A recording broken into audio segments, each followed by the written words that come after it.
Well, hey there everybody, welcome back to the playthrough. We're on episode 31, and at the start of today's episode we are chasing down a very annoying mech that has been attacking our poor cow here. And, oh god, now he's swimming underneath the boat. Fantastic, at least we've got his attention now. Oh, now the Greyling's having a go. Why are you so obsessed with attacking my boat? Of all the things you could attack in my base, my boat is the one thing you're both going for. There we go, dealt with those two. That was a rather hectic start to the episode. He's damaged my boat, look at the colour of it. Yeah, he's damaged it. Bloody animals. There we go. Let's check the raft as well. Not very damaged, but we'll do it anyway. Might as well repair this. Why have we got two crafting tables right next to each other? Might as well take that one down. I think I built it here so I could build a fence and then realised just now that we've got more than necessary. So yes, anyway, start of today's episode, we are carrying on with our little garden. We are building a walled off or a fenced off area for our cultivated area of land where we can start planting our fruit and veg. Well, our veg. We have carrot seeds to plant so far, and in our last episode we finally made the tool needed to start planting, which is the cultivator. We've used the cultivator to cultivate some of the land, which is the darker shade of brown that I'm currently stood on. That is cultivated land, so that is land that we can now officially plant seeds into.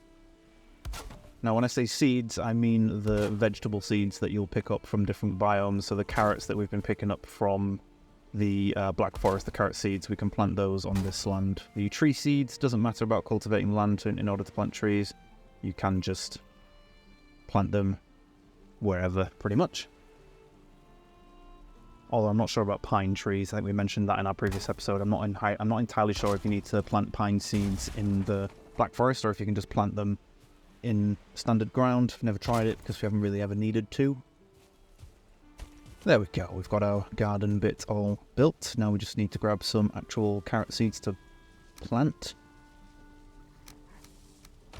Grab the birch seeds as well because we will plant those out the back of our house so that we've got a nice little kind of orchard of beech, is it beech or birch trees? The fine wood trees basically. Chuck some more wood in this charcoal kiln first, just because we need some more going. Drop the coal back in here. Dump the standard wood, we don't really need that. We've got the fine wood, which we're going to put in this chest right here.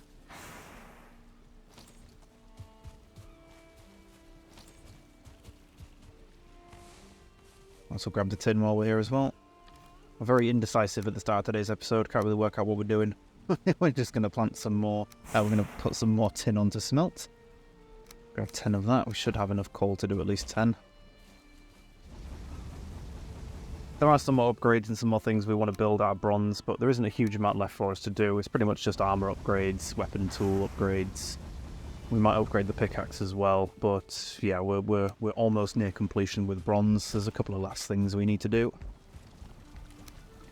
What we desperately need is these bloody carrot seeds so that we can plant them. There you are. Quite a decent amount of them. Okay, alright, grab the cultivator, carrot. Now, with fruit and veg that you plant from seeds, there are two different types of plant that you get from them. When you plant the standard seed, so with the carrot seeds that we currently have, we are planting carrots. So when these are fully grown, they will mature into a single carrot that we can pick from the ground. And then with those carrots, we will unlock a whole bunch of extra cooking recipes that obviously we needed the carrots for. But there is also something else that you can do with carrots once they are fully grown, which is you can replant them back into the ground as a seed plant, which will then give you 3 seeds. So whilst we've been running around the Black Forest, you'll have noticed that we were picking up the white flowers that had the carrot seeds that would drop 3 carrot seeds. That's what we're essentially planting. So it's just something for you all to be aware of. That's how you generate more fruit and veg from your garden, is that when you harvest your grown plants, so when you've harvested the carrots, we will then think about planting some of them as seed plants, and then some of them will be kept for food, like cooking purposes. But I like to have a steady base of seeds being produced before we actually start using them for cooking, so yeah, that's something we'll cover that in a bit more detail when we actually harvest these carrots. And basically try and keep 15 carrots or 15 vegetables free so that we can plant them into seed plants that give us 45, and then I do it on that kind of rotation. You can do it anywhere. You don't have to do 15, you can do 10, you can do 20, so you can do however many you want. You do need quite a few vegetables for cooking purposes, especially the ones that you plant with the cultivator, so I just do 15 as it's just seems to be a decent amount. Then you get 30 of them to cook with and 15 more of them to replant as seed plants. We have our extra beehive. We've now got 4 of them up and running.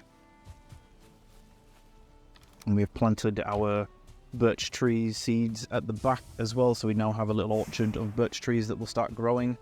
Now, with those, you do have to space them quite far apart. I say quite far. You have to put a bit of space between each of the tree seeds that you plant, as they need room to grow. The same with carrots and pretty much every vegetable you plant. When you plant them, you need to make sure there's enough space between each of them in order for them to grow. The game doesn't really tell you until after you've planted them, and once you've planted them, you can't dig them up, which is a bit of a pain in the backside, or at least I've never discovered a way of digging them up. So you don't really find out if you've left enough room between them all in order to, you don't really find out if there's enough room. So what will happen is when you've planted them, the plant that you've put in the ground will change to a different colour, and then when you hover over it, it will say that it needs more room to grow. The good news is that once you start harvesting, they will then get more room to grow, so you don't lose that plant. It's just it doesn't grow until you've given it the room.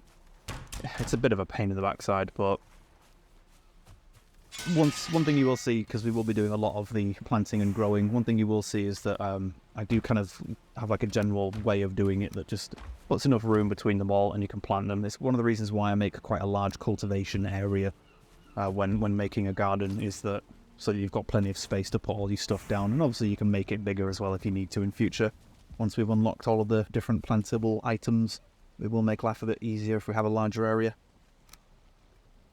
But for the time being, we've got a pretty decent sized one, at least for the current purposes anyway.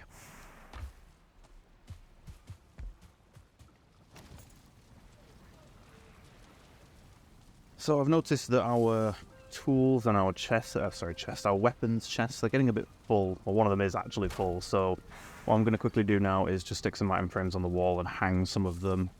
We'll hang up a few of the tools and weapons that we've used quite regularly throughout the Black Forest that have seen us through these difficult times, especially now that we've got our upgrades. Now, I won't be doing that all the time. Once we get the larger chest upgrades, I won't really need to do that. We might use a couple of armor sets in the future, but that's for more of a comfort thing. But yeah, don't expect me to hang up everything. I don't know, maybe not. We'll see what happens. So yeah, just going to stick some item frames up and put some other tools up. We're going to use our antler pickaxe because we have to use that a lot.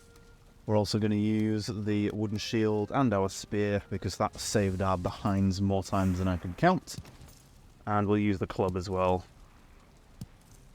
There we go, just stick them up there. It's a shame we can't really change the angle of them, or at least I don't think you can. I've never actually tried, but I suppose it might be possible. Okay. Stick the fine wood back in here. We don't really need it so far. We are going to need quite a lot of it coming up soon, so that's why one of the reasons why we planted our little orchard out the back of our base.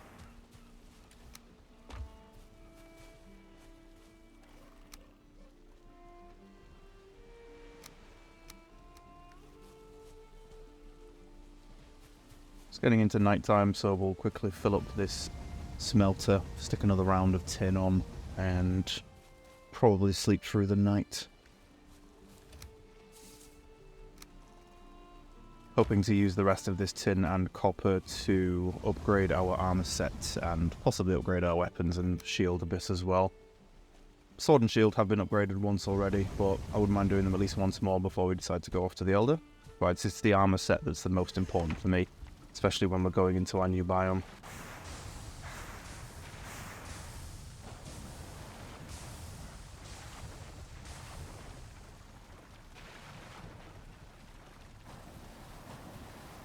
Good morning. What day are we on? I'm going to say 35, 36.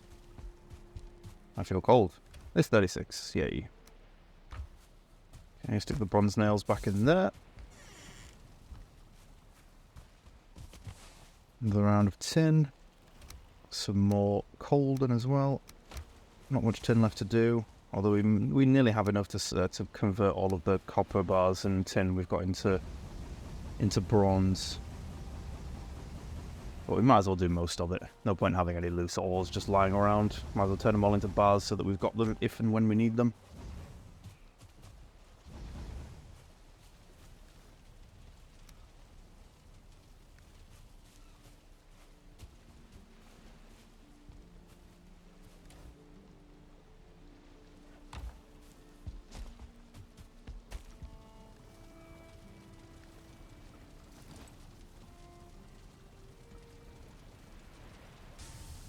Just checking out some of the other recipes that we've unlocked recently. Pretty much built most of the comfort things so far. Although we haven't built a rug yet, so I think if we just grab a few deer hide, we'll probably just stick a deer rug down next to our bed here. That should increase our comfort a further level. Level 7. Yep, there we go. Comfort is rising quite steadily. Although we will be moving a lot of it into a different room at some point.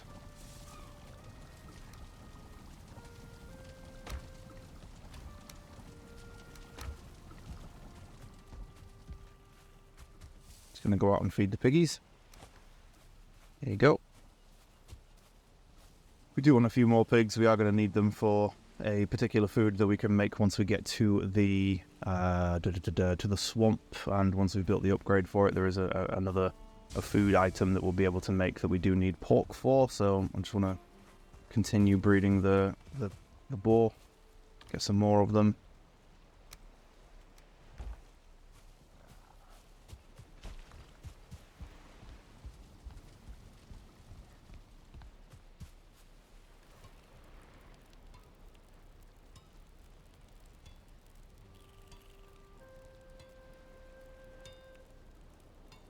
A couple of weapons we haven't built yet, but there isn't really much that we need or want to use, if I'm honest. Not yet, anyway. There are a lot more types that we'll unlock as we keep progressing, but even just checking our upgrades now, I think we've pretty much built all the upgrades too. Yeah, we've got one of those, we've got the anvils already. So we have the majority of the upgrades and tools and armor that we need from bronze. We are pretty much completely done with the Black Forest. I mean, when I say completely done, I mean completely done for now. We will obviously want to go back in future to pick up certain things like blueberries, thistles, carrot seeds if we ever need carrot seeds. We shouldn't ever need to go back for carrot seeds now that we've got our cultivator and we've started, now that we've started growing them, but we will be popping back every now and then. Obviously, we will want to go back for Surtling cores as well. There are other ways that you can get Surtling cores, but they're not as lucrative as I would say that burial chambers are.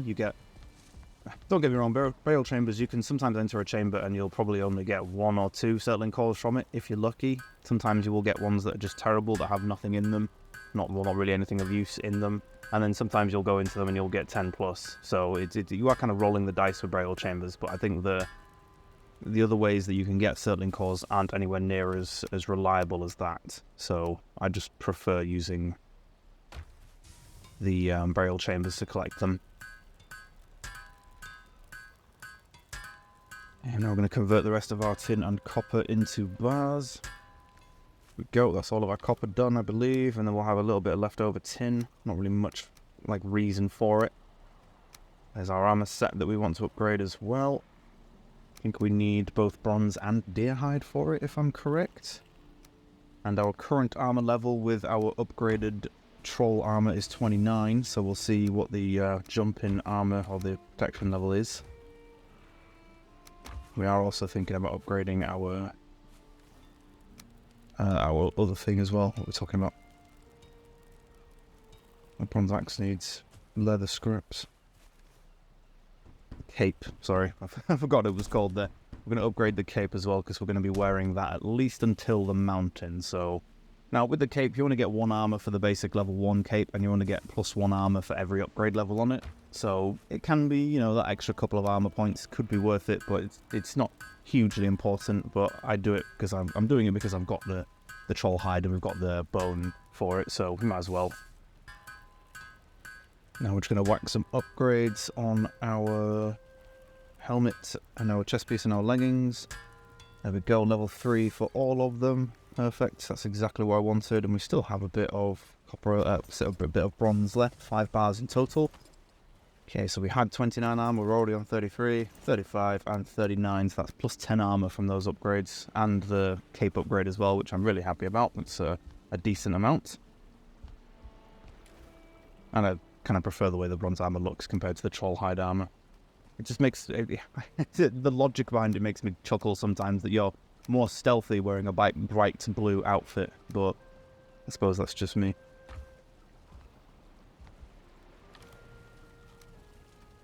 Take some fire arrows.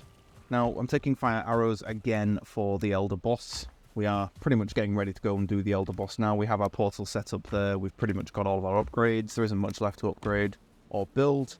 And I want to take some fire arrows for the elder boss, as he is a giant tree man. So fire arrows are naturally going to be better for fighting a giant tree. Hopefully if we can set him on fire. I think pretty much every hit with a fire arrow will set it on fire. But yeah, we just want to make sure that we've got some, we want to make sure we've got decent amount of damage for him. I just don't really want to use the wooden arrows. I'm going to quickly upgrade our fine wood bow as well. Might as well put some upgrade levels into that, as we're going to be using it for this boss. I want to make the boss as easy as possible. Now the one big thing you'll notice from the Elder is that his health bar is significantly larger than Eikthyrs. He will take a bit longer to kill, but it's a good thing in a way, because I will be able to showcase his abilities a bit more and explain things a bit better. So you can kind of almost look at this as the Elder tutorial boss video, almost, kind of. First half of it being us smelting and upgrading our tools and weapons and stuff. Probably going to use the sword for fighting him. We've obviously got the mace as well, but I think the slashing damage is something he won't be weak to it, but I don't think he'll be resistant to it.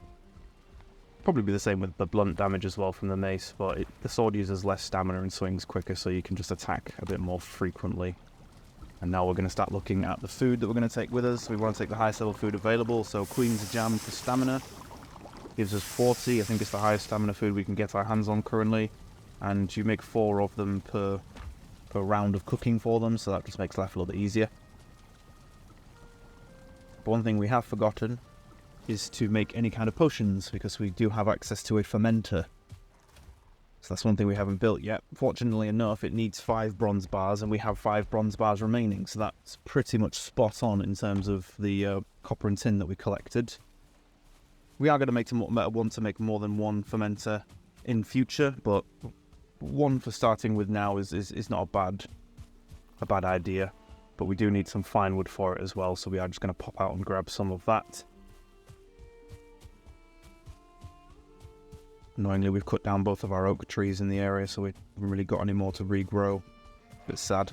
Hopefully we'll find some more in future and get some acorns from them. Just take him down. One swing. Love it.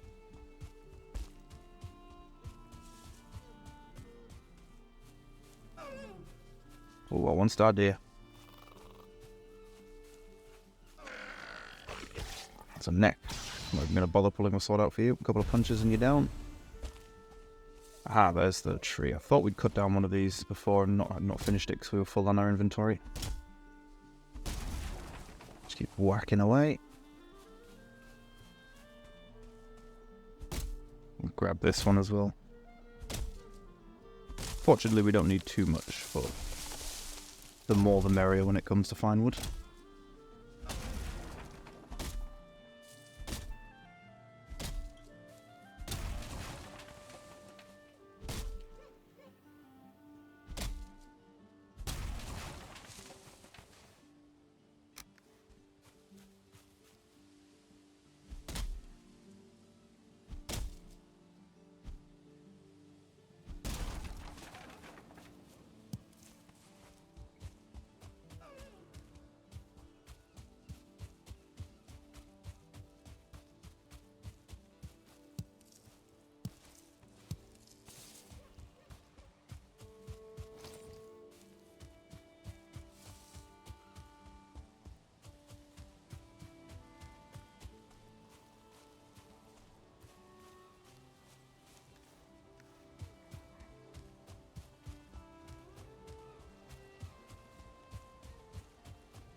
Still need a little bit more fine wood. Start gathering together all of the materials for our...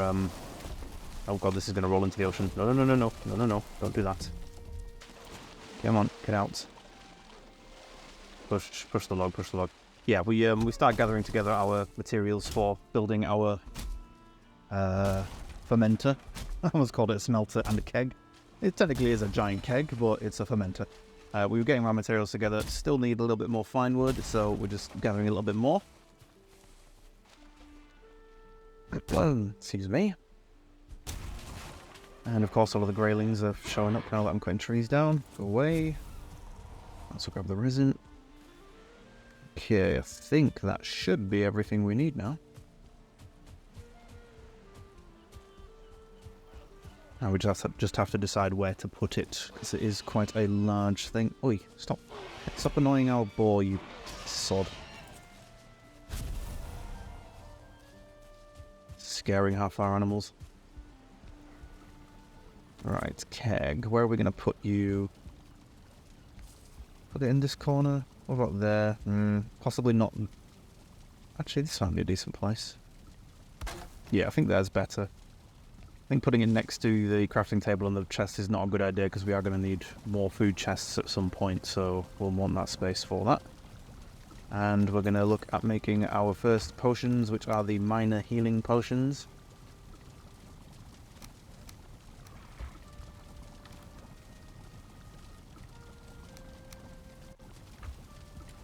Grab all the materials for those.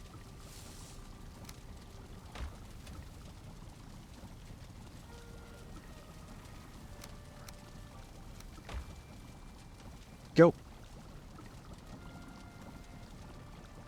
Got mead base tasty and mead base minor healing. Minor healing is the one we want to make. Okay, so we have our mead base, and with our mead base we need to come over to the fermenter here and just press A to add the item. There we go. We've now placed the mead base into the fermenter, and it is now fermenting. Now this will take a couple of days in game for it to finish fermenting. What I usually do with these is I pop them in, and then every now and then as I walk past I just hover over them. It will tell you when the fermenting is done. But you can usually tell as well when we place the mead base into the fermenter there, you would have seen all the kind of like green gas that was kind of coming out from the side of it. You can see it there, the yellowy greenish gas. That will stop as well. So it's pretty obvious to tell when your mead bases are finished. But I just hover over the keg as well just to be sure, or the fermenter. Go, repair all of our tools and weapons and stuff. We're pretty much ready to go. I don't really think we're going to need healing potions for this fight. It's not a bad idea to have them. They are a good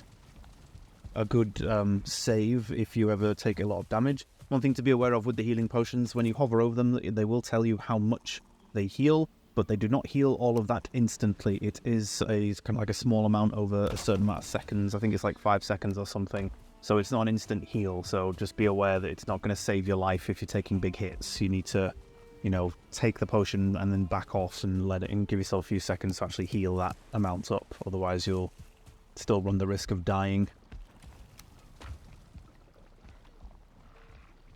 And with the fermenter as well, once the mead base has finished, you will get 6 potions from it. You won't just get the 1, so don't worry. That's why it took quite a lot of materials in order to build that mead base.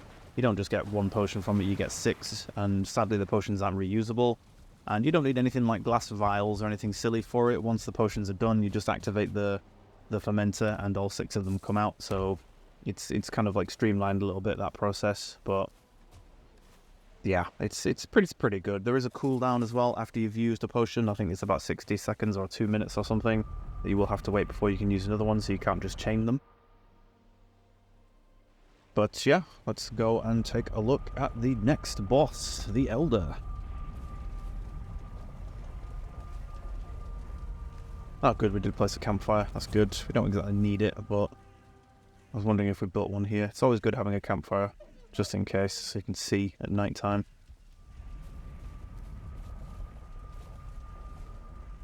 Just trying to work out what the best way of getting out. There we are. It's so silly that I don't remember to build doors on these things. But I think it's just because the doors themselves, like the big wooden gate that I build, takes 12 bits of wood. So sometimes I run out of wood and don't have enough to actually build the doorway itself. Right, so we need ancient seeds. We are currently holding 6 of them. That should be enough. Yes, it is. We needed 3. Obviously, we have to activate them on that fire. And then we need to watch these little particles as to where they're zooming in. They're zooming in over there, so that is where he's going to spawn. Now we're going to charge up our first shot for when he spawns. And there's the Elder. Ah, we did set him on fire. Perfect. Although he doesn't seem to be taking bonus damage from the fire. It seems to be just standard damage. Look how tall he is. Okay, so first ability. He's going to summon up some roots out of the ground. These are independent enemies that will attack you if you are too close to them.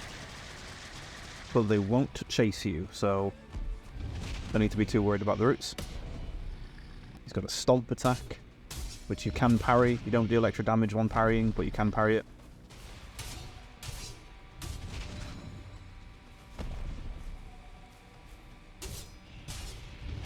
And keep slicing away at his ankles.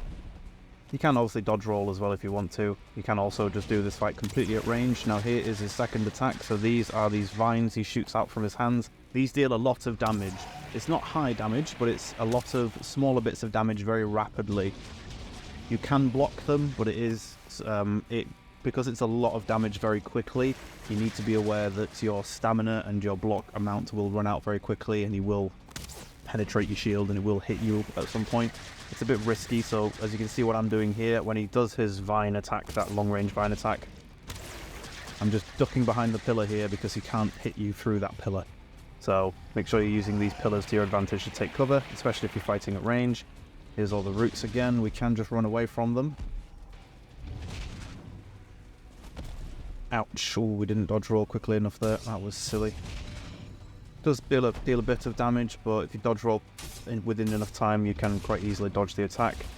Now the way I'm fighting him at the minute is probably the easiest way to fight him. He doesn't do his vine attack at all when you stood by his feet. He will just constantly use his stomp attack over and over again until he then uses his root summoning attack, which is this one. Now as you can see with the roots, they do have a health bar. You can attack them, but honestly I would say just run away from them when he spawns them. They do a bit of damage, but they can stagger you and they can slow you down quite a bit, so I usually find it better to just run away from them as soon as he spawns them. You can also kind of see where they're going to spawn, so if you can see these kind of like vine-ish things that are growing up out of the ground. There you go, so where a couple of those vines where the roots grew as well. So you can kind of preemptively avoid those attacks. Now he will chase you every now and then, unless you go a certain distance away from him. He's going to take out the skeleton quickly because he's going to get annoying. Oh god, he's fast. Ouch, he hit me there. That was not great. Yeah, he will chase you unless you run far enough away from him to trigger the vine attack. So I'd probably say if you're trying to kite him away, but getting him to a place where you're away from the roots, then it can be a good idea. Oh god, he's hitting our shield a little bit there. There you go, you can see our shield bar on the right hand side of us. That was halfway full just from being hit by a few of them, so now vine attack can be dangerous if you get hit by it. Yeah, if you want to drag him away, oh god, Grey Dwarfs, of course you're going to get involved, and there's a shaman too. Let me guess, the shaman's going to heal him. I bet it does. Oh god, there's a root there. Ouch. The roots can hit pretty hard. Sometimes they can deal a lot of damage. Let's parry that. Really need to deal with these Grey Dwarfs as well. Unluckily, he won't deal damage to the Grey Dwarfs.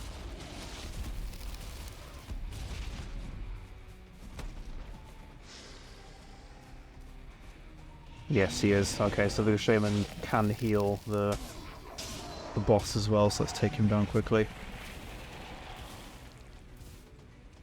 There's some more roots. Now, as you can see, we're about halfway through the fight at the minute. It can get very hectic, this fight. There is a lot going on at once, especially if you're having situations like this where Grey Dwarfs and skeletons and stuff start appearing and attacking you as well. It can get quite hectic, this fight, so make sure you're keeping your distance from the roots, that you're staying within range of the pillars or some trees or rocks or something so that you've got some cover to take if he uses his vine attack. Dodge roll or parry / block his stomp attack, but even with our level 2 shield, his stomp attack does still deal a bit of damage to us and can stagger us with blocking and parrying, so dodge rolling is probably a bit more effective. Parrying seems to be quite effective as well. Doesn't seem to be as dangerous as just straight up blocking it. But we aren't getting the damage bonus from the parry, so It does use a bit more stamina, I believe, because you are taking quite a heavy hit from his stomp. Summon some more roots. Let's find a way out. Let's go this way. Let's drag him back across the arena. Come on, you. Trying to stay close enough to him that he doesn't do that. He's just going to shoot the floor instead. Nice one. You can take the roots out as well. They do have a small health bar. A few attacks will take them down, but honestly, I wouldn't really recommend doing it unless you're right next to one. Then it's quite dangerous. It's going to hit you or something, just because it's just going to take a long time, and you're running the risk of being attacked by other roots and by his vine attack and stuff. So don't waste your time trying to take out the roots. Just put some distance between yourself and them and try and get away. Look, see, you got hit by 2 of them there. His stomp attack hit us as well, so we are getting hit by lots of attacks at once. Oh, now he's just yelling at us. Come on, stop yelling at me and get over here. There we go. This is why I'm quite glad that we have this boss arena to fight him in with these pillars. It's quite a large space as well, so that we can keep him within this area and make use of the natural cover that it comes with. Gonna come run back over here. You can pretty much do this entire fight at range as well. You don't have to be in his face taking stomp attacks. You can just use your bow and arrow. I've used it a little bit, but not too much. But I think that's mainly because I prefer using the sword and shield.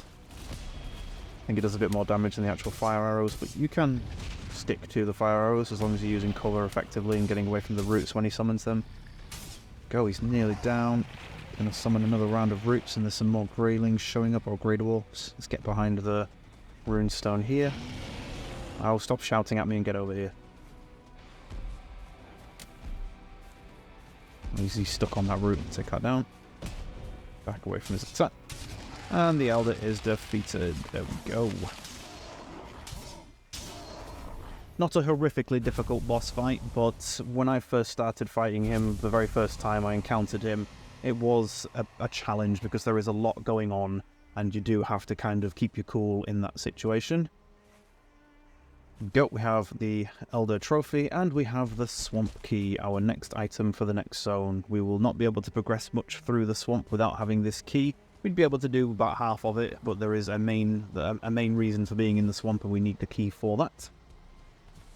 And obviously we have his trophy, which we can obviously go and put on the boss stones to get our next boss ability. But yeah, that's the Elder. Not a horrifically difficult fight, but he's not easy by any stretch of the imagination either. Like I said, it's just about keeping you cool and just remembering his 3 main attacks. Get away from the roots, get some cover when he uses his ranged vine attack, and make sure you're blocking / dodge rolling his stomp attack, very similar to the way trolls do it. Just make sure you're dodge rolling / blocking those attacks or parrying them. I'd say parry them is probably more effective. Parry seems to be a bit better than blocking, as it doesn't use as much of your stagger, so you don't get staggered on it, and it doesn't deal that much over damage. But yeah, I think we will probably call the episode now that we've popped back home. Not much left for us to do. We will pop over and pop the head on the boss stones when we start our next episode. So thank you everybody for watching. I hope you've enjoyed this one, our little run through of the Elder boss fight. Thank you all for watching. I'll catch you in the next episode.